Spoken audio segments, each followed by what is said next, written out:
Welcome everybody to our COVID and cancer series. For those of you who have joined before, we have an ongoing series on resilience, which is particularly important these days as cancer patients living during a global pandemic, which sadly does not seem to be resolving anytime soon. You've all met the past few sessions that we've done with Alicia Enriquez, who has been wonderful. And today we have Jonathan DePierro, who is joining us. And he has a particularly interesting, we had a great time chatting, he has a particularly interesting mindset, about resilience and specifically medical issues. And I love that you'll hear a focus actually on trauma, which I think is really great. So let me introduce Jonathan to you. So Jonathan M. DePierro, PhD, is an assistant professor of psychiatry at the Icahn School of Medicine at Mount Sinai. He is clinical and research director of Mount Sinai's Center for Stress, Resilience, and Personal Growth. Prior to assuming this role, he served as a supervising psychologist at the World Trade Center, Mount Sinai World Trade Center, WTC, mental health program. Dr. DePierro has a PhD in clinical psychology from the New School and completed a postdoctoral fellowship at the NYU School of Medicine. His clinical and research work focuses on understanding and fostering resilience and addressing the mental health impact of many kinds of trauma. And again, I love that word trauma, and really excited to learn from you and hear your particular take on resilience as it relates to our specific patient population. So thank you so much for joining us, Jonathan. We really appreciate you being here, and you have the floor.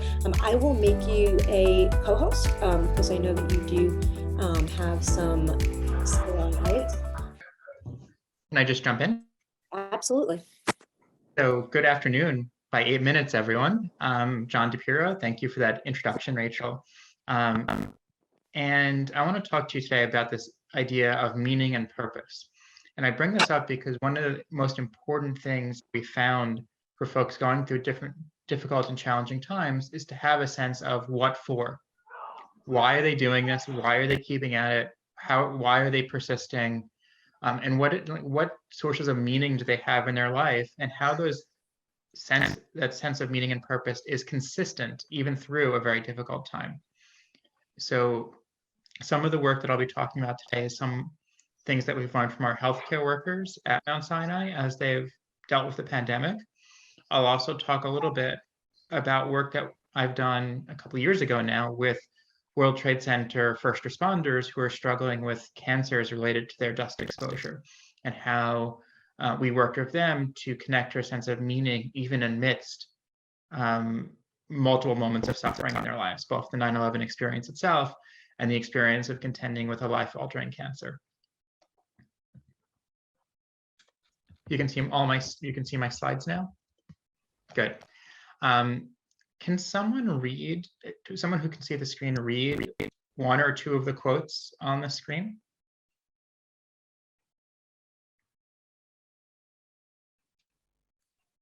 I'm happy to do it. Mm-hmm. So seems like they're from Dr. Viktor Frankl. Those who have a why to live can bear with almost any how. And life is never made unbearable by circumstances, but only by lack of meaning and purpose. Do you agree with these statements by Dr. Frankl? I do. Mm-hmm. I think it's correct because it gives you strength if you think of the why. Like why, if you feel like you have people that love you or that you have a purpose, you're able to do it. And then if you're focusing on the why, maybe you're not focusing on the pain, or you're more motivated to do something about it, something that is bothering you. You just plug, just keep going. It gives you a mission. Yes. Mm-hmm. I also think if you have a sense of purpose, that it's a great distraction and takes your mind off of your own personal issues. Agree. One of the things that we've learned, I've been interviewing a number of different folks for a project I'm working on. And one thing we learned from soldiers who've been through combat is they've done exceptionally heroic, dangerous things by keeping an eye on the mission. Having a sense of purpose and mission doesn't get rid of the fear in those very difficult situations, but it makes it a little bit more bearable. It helps propel them to do things that otherwise people just wouldn't do, because there's a natural survival instinct, but they put themselves in harm's way for a mission, for a purpose. Any other thoughts about these quotes? Sorry, does anyone know who Viktor Frankl is? Well, I was going to say, I don't want to put Danae on the spot, but Danae, I'm wondering what you think. Danae is actually a very spiritual person, and I'm wondering, you usually have very interesting thoughts on this type of thing. So Danae, what do you think? Well, I first of all, good afternoon, everyone, and I'm so glad to be here. Dr. Frankl, I agree with Robin and with my other lady just said. I do. They hit the nail on the head, and I love the word purpose, because when you focus on your purpose, your distractions minimize. You know, there are many things in life that distract us in our journey called life. And I love that first one. Those who have a why to live can bear with almost any how. Never heard it put that way before, but that just hits the nail on the head. That's the motivation. That's the word that comes to me. You're driven, and life is never made unbearable by circumstances, but only by lack of meaning and purpose. There's the word knowing and understanding come in, knowing and understanding. I just finished a message this past weekend called The Power of the Cross, right? The power of the cross is hidden in these two messages.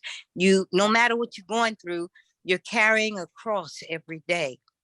And we have the strength, every one of us on this venue, to carry that cross. And it's because you have meaning and purpose. And that is well said. I like that.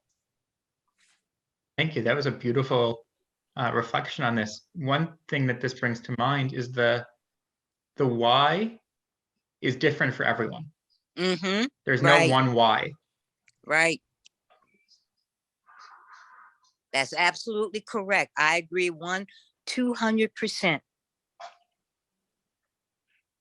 And some of you might know Viktor Frankl. He was a psychiatrist. He was Jewish, and he was in the concentration camp during World War II for quite a while, nearly died on many occasions, and wrote a book called Man's Search for Meaning based on his experiences in the concentration camp.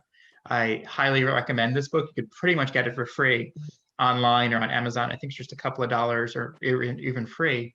Mm-hmm. It talks about finding meaning in the midst of suffering and finding meaning in suffering. And it's been really, really powerful. I had it on my desk for the early parts of the pandemic. It was a great go-to resource. And what's the name? What's the title again? It's called Man's Search for Meaning. Okay. I can put it, I'll put it in the chat. Thank you, Rachel. I don't usually plug a book. I don't get any royalties from it. It was written 80 years ago. And one more quote to reflect on. Can someone read this one?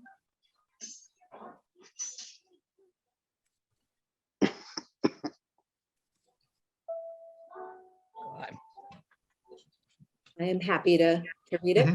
Yeah, go ahead. Except I think you still have the same one up. Yes. Okay. Now I don't.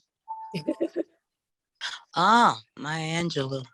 Mm-hmm. Okay, someone got excited about Maya Angelou. Why don't you read Yes, definitely. Okay, do you want to read that one? You may not control all the events that happen to you, but you can decide not to be reduced by them. Oh my God. I stand on that every day. I say it all the time. I say it to myself all the time. My circumstances do not define me.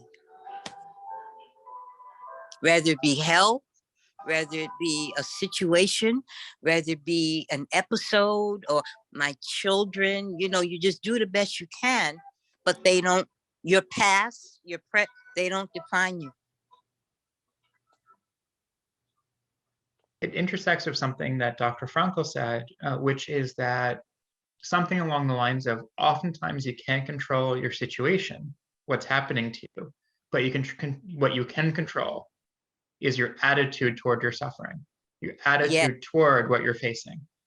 Yes. And the author Maya, if I may, the author Maya Angelou, if you study her history, she went through so much. And it says it all right here in this statement, even from her childhood. She emerged from it.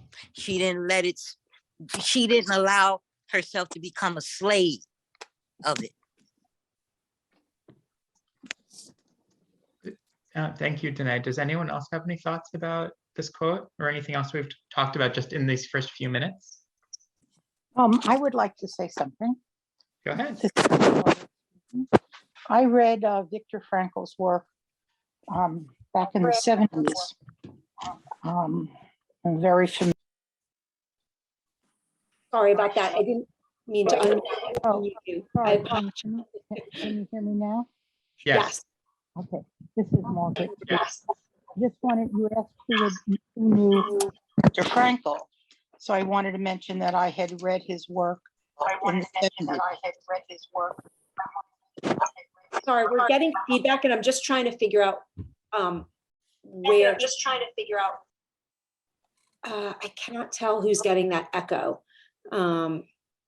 I'm sorry, keep on going, and I apologize if I mute the wrong person. I'm not sure. Okay, this is Margaret who's speaking. Yes, yes. So I was just saying I had read Viktor Frankl back in the 70s. And I think that his work is incredibly important. I also wanted to make a comment about the Maya Angelou quote about the person can decide not to be reduced by problems. I think that's a good idea on an intellectual level, and one could tell themselves, to have a different attitude.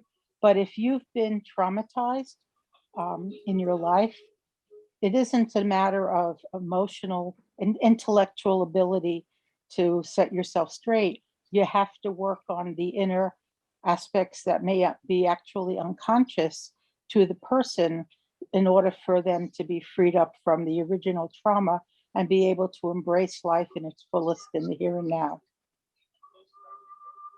I really like that comment, Margaret. It reminded me of something that I often start talks with when the word resilience is mentioned. Sometimes resilience is defined as the ability to bounce back from things that happen to you, to bend but not break from challenges that you face, like a tree bending in the wind and bouncing back. I don't particularly love that definition. What I like is a definition from a colleague of mine that goes something like this. Dr. Rachel Yehuda says that resilience is the reintegration of the self that can come from the struggle that you face following adversity. And in that is the understanding that it's tough. Resilience is something that you have to commit to every day. It's not just an endpoint where you can rest on your laurels and feel okay. You have to commit to it. And it's also about putting yourself back together and asking yourself who you are now. And that's an ongoing, stressful, exhausting process. It's not easy. I think that speaks to this, but unless you work on what's going on an unconscious level, you can't just reintegrate yourself, because there are all these factors that you have no awareness of or control over that impact your day-to-day living. So I think on an intellectual level, and it's very good to confront these things and think about them and work on them. I think that has some meaning. But if somebody's really had a lot of problems in the past, that gets reactivated because of the stress of whatever's going on with them now, they can only go so far with the intellectual part of it. I think it's more of a Band-Aid than anything else. So I have a problem with all of these very nice sounding quotes. Yeah, and to some extent, I most certainly agree with you. In my experience, oftentimes if it's not dealt with, especially early traumas, can get reactivated by later challenges when someone's an adult, and people can feel easily triggered. They can feel prickly or anxious in relationships. They might not be able to reach out for help appropriately. And there are lots of unconscious changes. My dissertation work was understanding this a little bit better in part. We know that actually people who've been through a lot of trauma in their lives have a different physiological response in their body to stress than people who've been through maybe one or two traumas in their life. So for example, someone who's been through lots of maltreatment in childhood responds physiologically different to a new stress than someone who has had a relatively trauma-free life, maybe except for a car accident or something like that. So there's a difference between that chronic stress and acute stress on a physiological level, on a very basic level of how you take in new information. And all of those things are really need to be addressed in psychotherapy to give the person the biggest toolbox, conscious or unconscious, to deal with the challenges they face. I can't give enough plugs for good quality psychotherapy as a psychologist.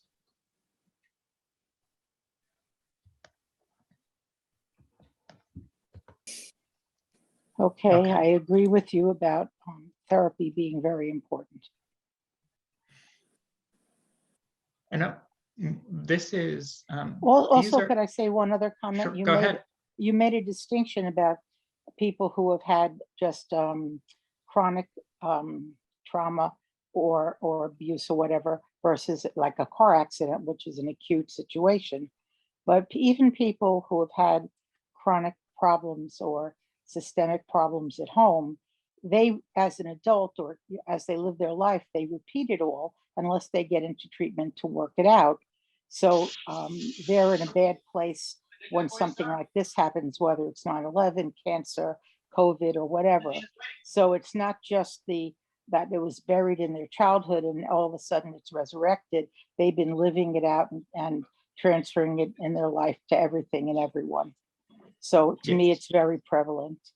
Yes, I do agree with you. One example that comes to mind is worked with a lot of 9/11 first responders who had to be, just by nature of their childhoods, fiercely independent. They had to do everything on their own. They had to go to work at an early age. They didn't get a lot of emotional nurturing from their parents. There might have even been abuse in the house.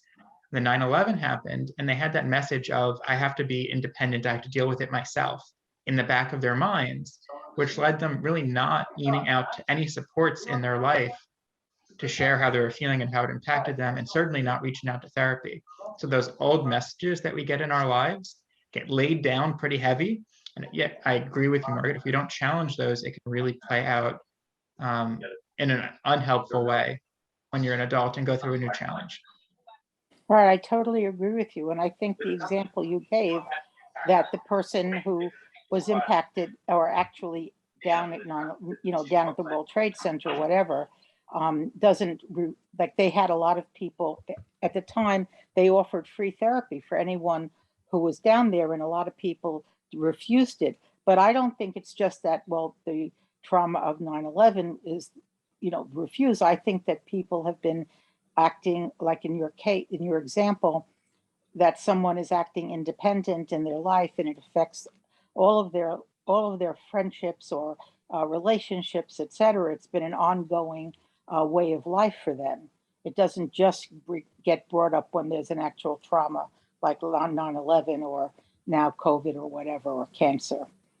So I think it's very prevalent and ubiquitous in that person's life, which of course means in order to work it through, they have to be in psychoanalytically oriented psychotherapy, not in a behavioral oriented psychotherapy, which does not deal with unconscious issues at all. Yeah. I do agree there's definitely value for psychodynamic psychotherapy. I trained as a psychoanalytic psychotherapist myself for at least for a good year and a half. The New School is traditionally very psychodynamic. One of the things that I was hoping to do with you all today, just to the extent that you'd be willing to share, is there's an exercise from an intervention called meaning-centered psychotherapy. They actually developed this at Sloan Kettering, focused on Viktor Frankl's work, connecting to sources of meaning in the midst of cancer, in the midst of life-altering illnesses more broadly.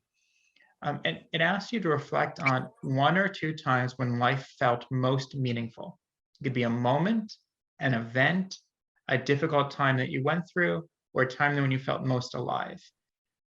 Is anyone willing to go out on a limb a little bit and share 1 or 2 moments in their life that felt most meaningful to them?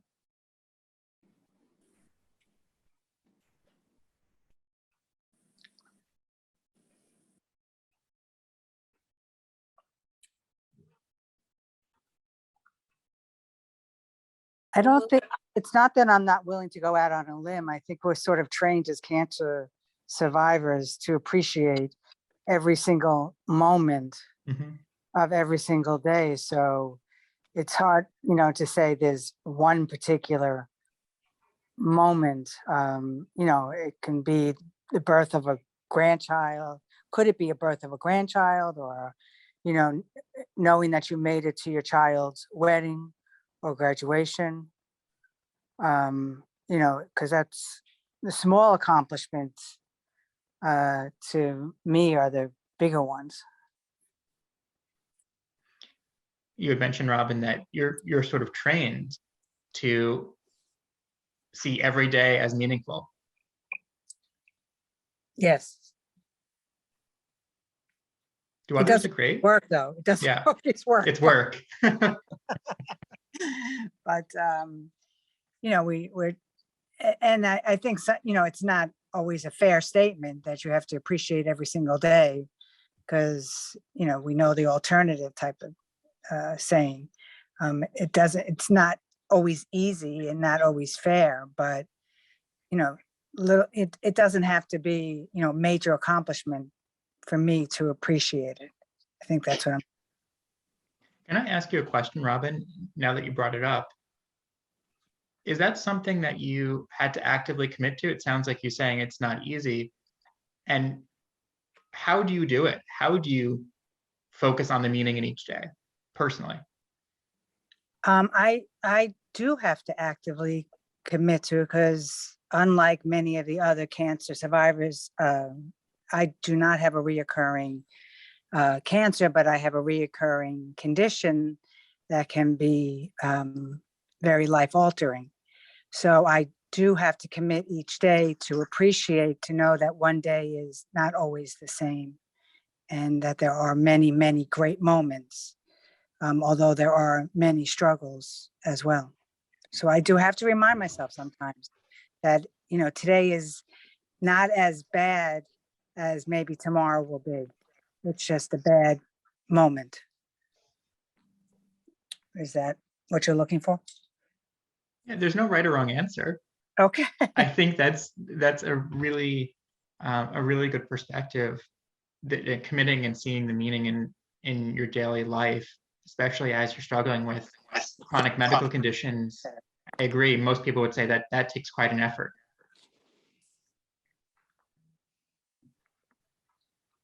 Anyone else want to reflect on this exercise?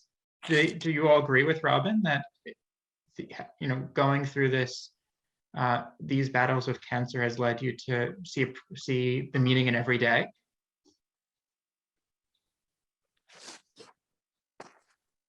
I would say I do. I feel that way.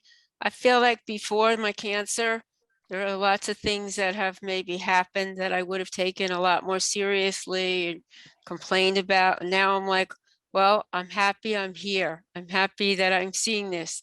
I don't focus on like sweating the small stuff. And I also agree with Robin in that I see something when it's not good. I'll say, well, you know what? It's not my whole day. It was just, the past 10 minutes didn't go well. If I have like a bad interaction with someone, I'm trying to get something done, whether it be medically or business or something with my house, and whatever things happen, or with a person. And I see it as, we'll get through this. And I think prior to the cancer, I don't know if I handled it as well. That really struck a chord with me when Robin said that. As far as moments, I would say just married, having a child, only one, but having just had his wedding, and you know, now I'm being invited to a lot of other events that have been nice just to be a part of. And you know, when people that are close to me that are hosting these events are all caught up in all the little things, I'm like, my God, that's not important. You know, we're here, you know, no one's noticing that this, you know, that all the little things that they're bothering them, they don't notice. They're just out there having fun dancing, you know. So I feel like I'm a constant support to others in reminding them of the importance of what, you know, maybe the why, you know. Okay. It sounds like you have some hard-earned perspective Yes. Yeah. and wisdom. Thank you. Mhm. Yes. Danae, did you have any thoughts about this? Thank you for sharing, Barbara. I You're am welcome. right on board with both Robin and Barbara. They said it so well, especially with the diagnoses.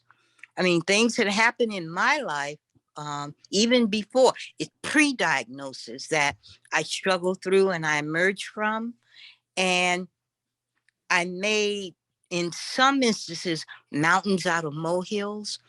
After the diagnoses, I kind of withdrew from myself because I've always been like an independent soul. And I had to ask God, why me? I very seldom ask God why. I had to go into my secret place and say, why me? Then the answer came to me later, why not you? You know, since then, that was 6 years ago. Since then, it's almost like it was, I don't know if this makes sense. Most of us are mothers on here, a rebirth. That diagnosis was almost like a butterfly that was once a cocoon, now waiting to become a butterfly. Now you've broken out of the shell and it was a rebirth.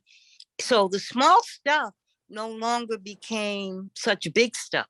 I put them back in place where they were. They were small stuff. I didn't sweat the small stuff. And I appreciated every little, I thought I had to make big accomplishments. No. I appreciated the little ones. Like a general would say, it's the small battles that win the war. He appreciates every battle. I thought at one time it was important to go straight forward and win the war. Well, generals would tell you it's the small battles that get you to win the war. And they appreciate every small battle. And I love that. That's why I go back to your first statement, purpose. The purpose is the small battles, getting over and appreciating every one of them. And I've learned to do that. And each day when I lay my head down on the pillow at the end of the day, I don't reflect too much on what I didn't get done. I reflect on those things that I did accomplish and look. I said, wow, that inspires me for the next day.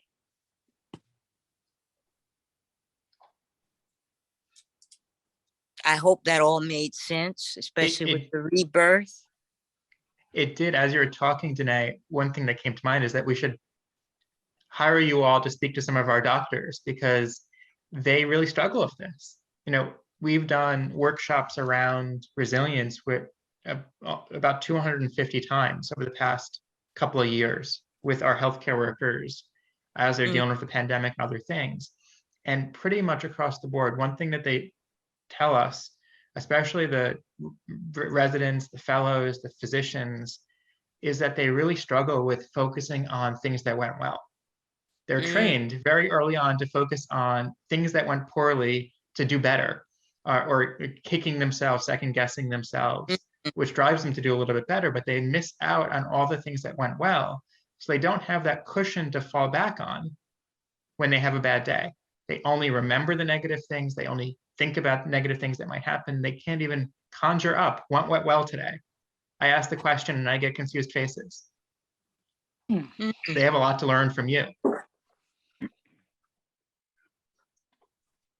Jonathan, could it be that as a doctor, as a physician, being their men and women of science, could it be that their part of the brain is thinking, oh, I failed here, and that means I could have failed the patient.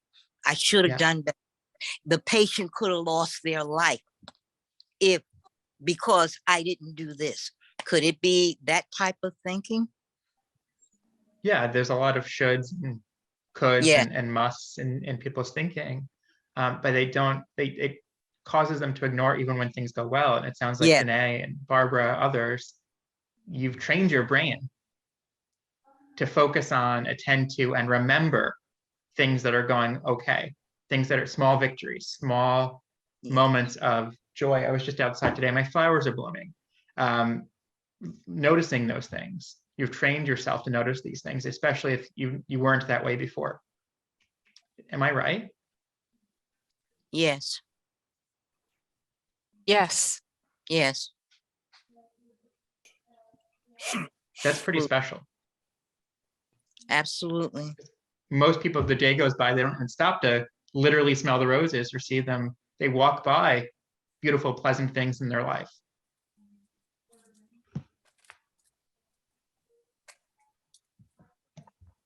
Let me see if I could advance my slides. These are different ways that people connect to a sense of meaning. And this is from Viktor Frankl's work and others. They connect to meaning through a legacy that they've been given as a family member, as a professional, the legacy that they live in the present moment, and in the legacy that they get to give to their children, their grandchildren, people that they mentor and support. So that sense of personal history across generations that they live now and then give on to others is a source of meaning for a lot of people. Conveying lessons learned the hard way to the younger generation or to other cancer survivors. Attitudinal sources of meaning, how the attitude one chooses to take toward one's suffering and encountering life's limitations. That's deeply meaningful for people, choosing the attitude they take toward suffering. And then creative sources of meaning through generating things at work, family, having children, and making a new generation, connecting to art, things where you can engage your creative pursuits in a tangible level and in maybe not so tangible ways. And then especially for folks who might have physical limitations or might be struggling with advanced illnesses, experiential sources of meaning are particularly important. You've already touched upon some of these already. Connecting to meaning through humor, nature, love, something greater than oneself. Again, this is about the experience of the present moment, not getting pulled into the past, not getting pulled into the future, but being 100% present in the current moment. How does everyone feel about these sources of meaning? Can you think of ways that you've engaged these sources of meaning through your cancer story?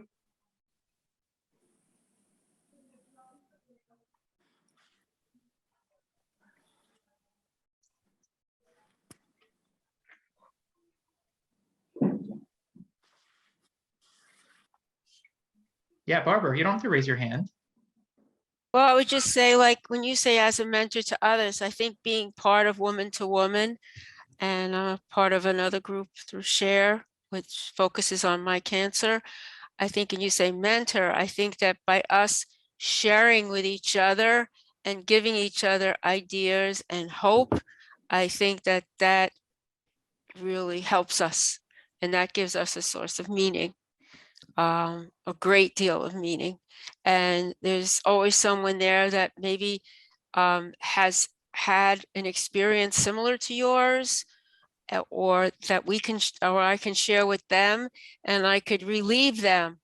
I've had so many times where I've had something on my mind and I forgot to mention it to the doctor or whatever, and then I'll bring it to the group and they're like, oh no, we've had that. That's okay. That, you'll get through that. And it's amazing how much that helps. It's all the little stuff that adds up. Like she was saying, like the small battles. Well, the small problems that of the day, and if you could get help with some of them. So that's what I thought of right away. You're talking about the legacy in part that you're living by supporting others and getting that support yourself. Yes. One of my close colleagues and friends recently did a study asking veterans, folks who had been through combat, younger veterans, how much they give support to others and how much they get support back. And it turns out, this is like a new finding. You have to do research, I guess, to figure this out. What people knew naturally. Giving support to others actually conveyed a mental health benefit. So the soldiers who said, yeah, I spend a lot of time supporting people in my life, they did better in terms of their well-being. So that providing support, we talk a lot about getting support, but the providing of support to other people that you're all doing here, the other direction, is equally beneficial. And if you do both, bonus points. You get like a doubling of the effect of the benefit to yourself if you're giving and getting support. I'd like to just jump on what Barbara said about the woman-to-woman community related to that. What we think is so interesting that we hear from our volunteers who have chosen to be mentors to other women is exactly what you all are talking about, which is this idea that they're kind of getting as much as they're giving, and that it seems like by volunteering time, and we do have a few mentors that are on here, maybe you can even speak to that, that you think they would be the ones that are giving, but we hear over and over that it's just been an amazing opportunity and that it has changed the way they look at their own diagnosis and the way they kind of face the world. And again, if any of the mentors we have on here want to kind of chime in about that, that would be great, because it's something we hear a lot. I don't know, Vivian, not to put you on the spot, but Vivian was one of our original mentors. So can you speak to that? Oh, yeah, I can. I have to think back a bit. I did a lot more mentoring in the earlier years than I have recently, but well, I was, in social work 50 odd years ago when I started. There was a lot written about that, and it was called the help the therapy principle. I think it was Frank Reisman who wrote about it, but it's been a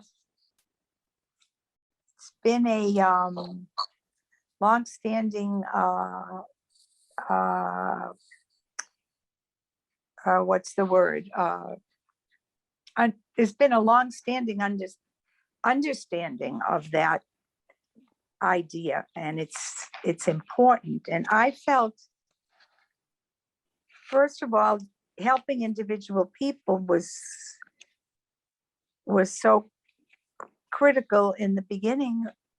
I was a new survivor and I was really focused on other people. It really helped me. And it made me focus less on my problems.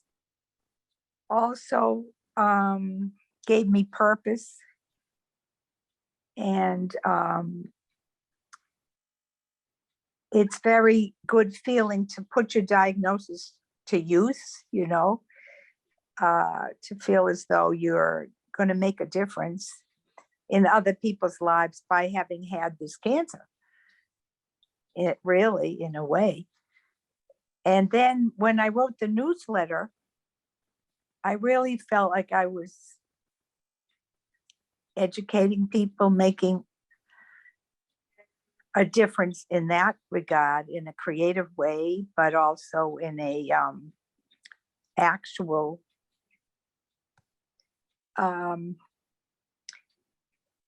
product, producing a product that was going to hopefully, that's how I looked at it, save lives, because people would learn the symptoms early enough to make a difference in their health journey. So many of us were taken aback when we were diagnosed and felt like we didn't know anything about this. We should have known. We should have somehow been taught. We should have read, but there wasn't that much out there at that time. And there were a lot of myths about, quote unquote, the silent cancer. It's not silent, ovarian cancer. Most of the time it is symptoms, So yeah, it's a very important idea. I know it's an idea. It's just an unintended benefit of being a volunteer with Woman to Woman. Vivian, it reminds me, some of my colleagues often use the phrase, it's an unsought gift. Right. You weren't looking for it, but you got it. Right. And it reminds me too, as you were talking, I was recently speaking with a chaplain who does a lot of work in hospitals, did a lot of work in the pandemic. And he talked about how the staff said, when they saw me on the unit, it gave them hope. But then he told me later on in the interview, actually, I got so much more hope back from them than I ever gave to them. Like they gave me so much more hope than I was giving. Yeah. Which really just struck me because it really turned this idea on its head. Yeah. We need each other as people. We need each other. It's one of the things that the pandemic made us acutely aware of when we didn't. And the Zoom meetings have bridged that gap, of human contact. Yes. Yeah. Margaret, I see you're raising your hand. Yes, I didn't want to interrupt. I wanted to ask you if you're familiar with Paul Gorman and Ram Dass's book, How Can I Help? I know who Ram Dass is, from some of his writings, but I've not read that book. No. All right. Back in the early 1980s, I took a course with Paul Gorman at the New York Open Center, which used to be located in Soho. I don't believe it's still open. They had all kinds of courses on many, many things. And I thought very highly of him. And he had just written this book, How Can I Help?, which I read at the time. And it was a phenomenal book on how helping others gives you such richness in your life. And at that point in time, I was going through a period where I was thinking of leaving my career in the health field. And I wasn't sure if I was going to go on for further training to another degree in the healthcare or to change fields altogether. And it really helped me decide that I could stay in the helping professions, which is what I did. And I went on for further training. But it's really written for the lay person. It's not a high level psych book. But anyway, it's a very, very wonderful book. And I recommend it. It would really suit what you're talking about. He gives an example. Margaret, if you don't mind, could you put it when you're done? Could you put it in the chat? Sure. Now, Okay. let me just say, one of the examples I remember from this book, and realize that I read this back in the early 80s, was there's an example where two men are walking down a very long mountain, very long steep hill. And one man is troubled with something and the other guy is okay. And I think it was Paul Gorman who was walking with this fellow, but they walk down the whole hill, but he doesn't say anything to the other person who's troubled. And at the end of this long walk together, the person who was troubled thanked him. It was so helpful, even though he hadn't said anything to him, just being there and taking this long hike down the hill. Even something that basic was profound. So I'll put it into the chat. Thank you for sharing that. I'm definitely going to take a look. I can probably get a copy on Amazon or even Yes, I'm sure. I know electronically. that it's still being printed. Also, if that, could you put it, Jonathan, could you put into the chat the dissertation you wrote? Because I'm interested in reading about the difference with long-term trauma and what it does to the body, since I have a patient in my practice now who is who has had for many years somatic responses to emotional issues. Although he's gotten much better, the deeper we get into his emotional life in his younger years, the more he has somatic response. So I'm very interested in reading it. If you would be able to share that with me. Sure. Maybe if I have a minute at the end and I take my screen off, I can drop that in because I have to Google search the reference. Also, I just have to say that I have a patient at 1 o'clock that I have to see on time, even though I'm working, from home, not going into my office. I may have to end before you actually end. So, okay, so maybe I can find a way to get some more information to you. Or to give it to Rachel and she can send me an email. Yeah, that sounds good. I really appreciate that. Thank you. One thing I just wanted to touch on very briefly, we've touched upon it already in the examples that have been given, is this idea that you're probably familiar with called post-traumatic growth. And it's defined as a positive change, a psychological change that a person can experience as a result of a struggle following a challenging life circumstance. Something happens, it's disruptive, and people can experience a positive life change as a result. But what we know, and so I really want to key point, is that post-traumatic growth and distress go together. They're not unrelated. They've done studies of soldiers, of healthcare workers, and they found that people with moderate symptoms of distress, a middle amount of distress, have the most post-traumatic growth. They're really struggling through figuring out who they are now, what their life is, what the new possibilities. And that distress might be motivating some of that growth and some of those questions that they're asking. Folks with little or no distress don't have a lot of growth. People with a lot of distress, maybe because they're so preoccupied and can't maybe get out of bed, can't be with people, don't have a lot of growth either. But it's people with moderate symptoms that are really working through what their life is now, working through a sense of hopelessness or helplessness, that have the most growth. So growth and distress go together in very interesting ways. And very, very, very briefly, I want to show you that we know the very same thing from our healthcare workers at Mount Sinai. We asked them in the midst of the pandemic, the worst possible time in April and May of 2020, tell me one way that you've grown as a result of the pandemic. We got a lot of people saying that they were distressed. Some people developed symptoms of post-traumatic stress disorder, but 80% of our healthcare workers going through the thickest part of the pandemic said they changed in at least one positive way because of their work. Some of the ways they changed are a new appreciation of the value of life. You've already mentioned that. New priorities and what's important.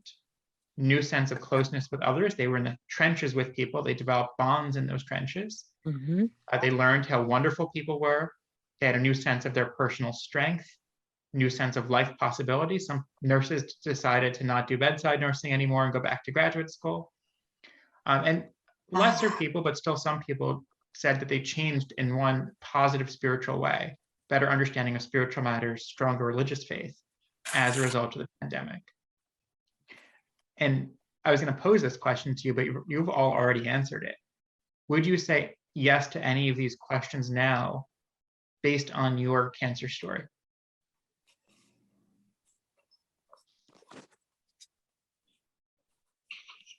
I'd say yes. And Barbara, which one would you say yes to, or maybe all of them? Yes. Oh, Yes. But it wasn't easy. That growth is No. hard earned, and I want to make a point of that. No, it was a process. And I still think it happens every day as well. I don't think it's,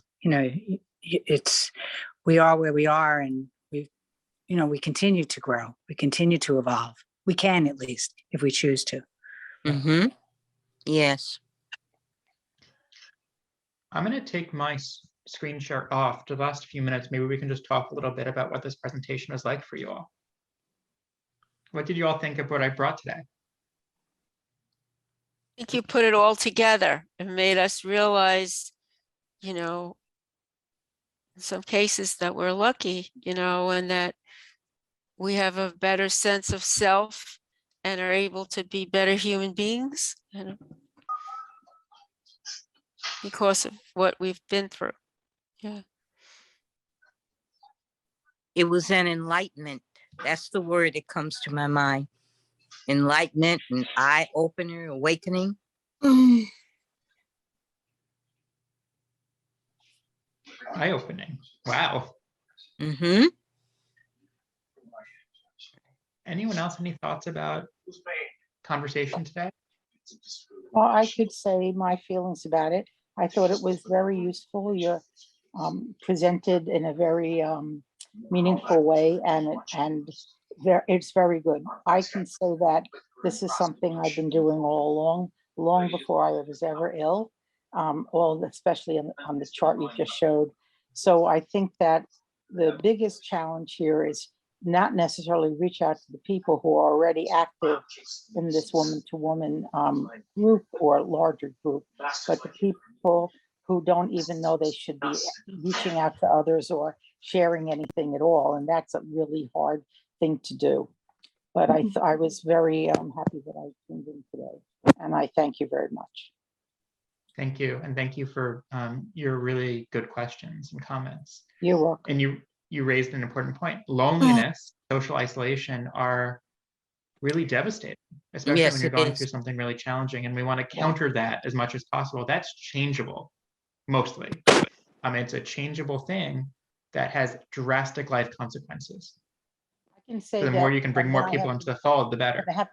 I'm just going to have to get off because I have a patient scheduled. But I'm somebody who's always very active and have a full life. And before my getting cancer, while the COVID is going on, I was able to see people, even though I was using mitigation very carefully. And now, because I'm immune compromised, it's a very big problem even to see my friends. And it's very hard on me. And this is something I'm very aware of. And it's a stress, even with someone like myself, who I feel I'm on top of this about myself, it's still really hard. So I could imagine that for people who aren't all that active to begin with, or not so connected to others, it's a very big problem for them. But I have to go. Thank you so much. Thank you, Margaret. You're welcome. Bye-bye. So any more final comments before we wrap up on almost on the hour mark? I did just want to mention that a few people put books that they recommend in the chat. So please take a look at that if you haven't already.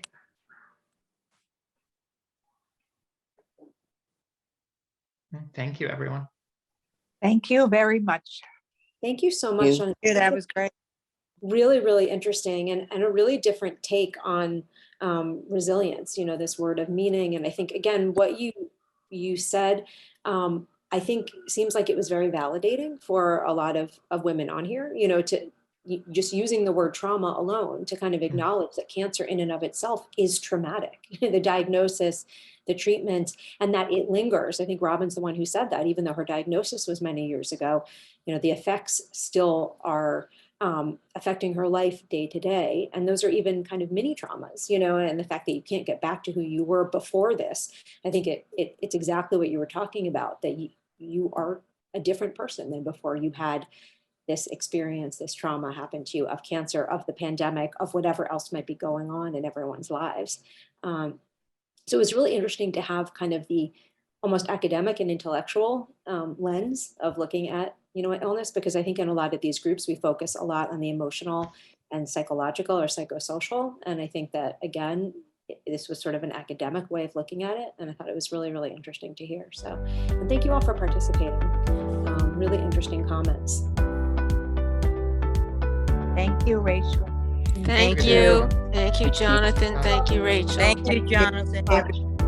Really appreciate it. And thank you all for Have a coming. great today. day.